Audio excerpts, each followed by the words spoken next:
Hello friends, welcome to my channel. Let's have a look at problem 2393, count strictly increasing subarrays. So in this video, we're going to share some solution formats based on dynamic programming. So first, I'll read through the statement of the problem, which is very short, and then we do the analysis and share the code, which is also very short. So first, let's look at the statement. So we are given an array called nums consisting of positive integers. So we are required to return the number of subarrays of nums that are in strictly increasing order. So a subarray is a contiguous part of an array. So here are two examples. So in example 2, the array itself consists of elements that are strictly increasing. Here the output is 15. So we can consider the strictly increasing subarrays of length 1, which are 5, and subarrays of length 2, which are 4, and so on. They also are ending at subarrays of length 5, which is 1. So if we add 5, 4, 2, 5, 4, 3, 2, 1 together, so we get this output that is 15. So in example 1, so the output is 10. So here one thing we want to point out is that here we have some part which is not strictly increasing. For example, 5 to 4 and 4 to 4. So with that said, let's also look at the constraints on this problem or additional assumptions. The length of the nums array is bounded above by 10 to the power 5, and the elements in the array is bounded or are bounded in between 1 and 10 to the power 6. So with that said, so we are ready to do the analysis. So as we mentioned, we're going to use dynamic programming. So here let's assume that dpi is the number of desired subarrays ending at index I.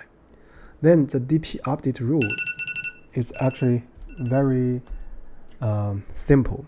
So here is the line. So dpi equals 1 plus dpi minus 1 if nums I is strictly larger than nums I minus 1, otherwise just 1. So we can understand as follows. So if nums I is strictly larger than nums I minus 1, then each of the strictly increasing subarray ending at index I minus 1 induces one strictly increasing subarray ending at index I by just appending the nums I. So if this condition nums I is strictly larger than nums I minus 1 is not valid, then the number of subarrays, strictly increasing subarrays ending at index I is nothing but 1. So the return would be the sum of all such dpi's. So here is a quick walkthrough. So for example, this is example 1. So at index 0, so we have 1. And 3 is greater than 1. So at 3, we have the 1 plus 1, that is 2. So similarly, at 5, so we get 2 plus 1, that is 3. At the first 4, because 4 is less than 5, so the number of subarrays or strictly increasing subarrays ending at this 4 is 1. So the second 4, so it's not strictly larger than 4 itself, so the corresponding dp value is also 1. So for the number 6, 6 is greater than 4 strictly, so the dp at this index for 6 is 1 plus 1, that is 2. So if we add all these numbers together, so we're going to get 10. So that's the example 1. So with that said, we are ready to share the shortcode. So first, we are going to write a solution, so which didn't take into consideration of saving spaces. So I'm going to first track the length of nums array, and then we're going to initialize a dp table. So dp, so this is a length n array. Initially, all elements are 0. So we can initialize this dp0 to be 1. And also we introduced another variable called result.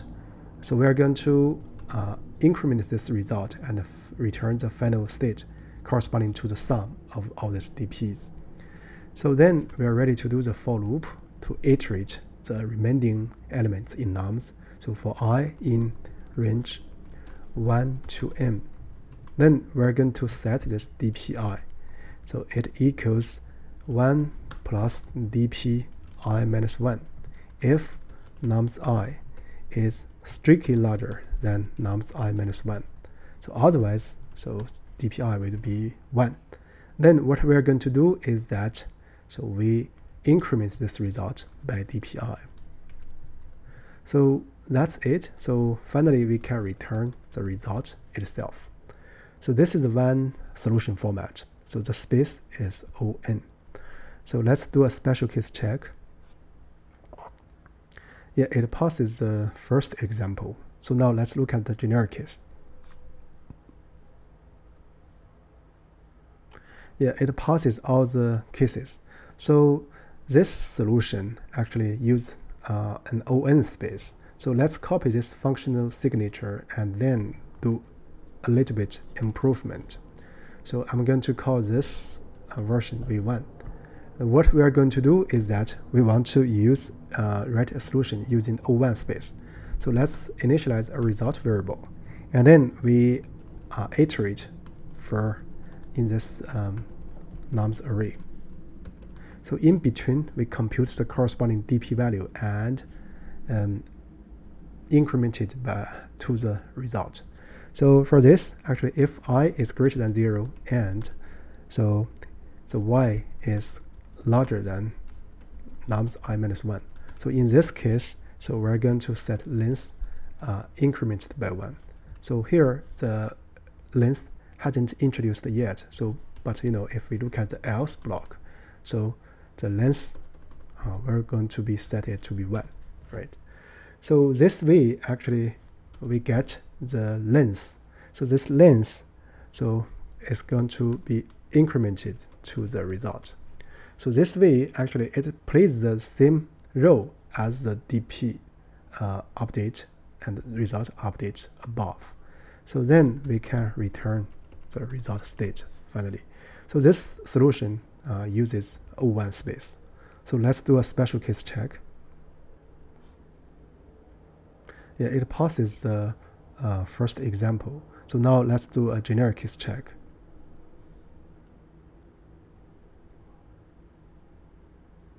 Yeah, it passes all the cases. So I guess with this second format of solution finished, that's about it for this video. Thank you very much.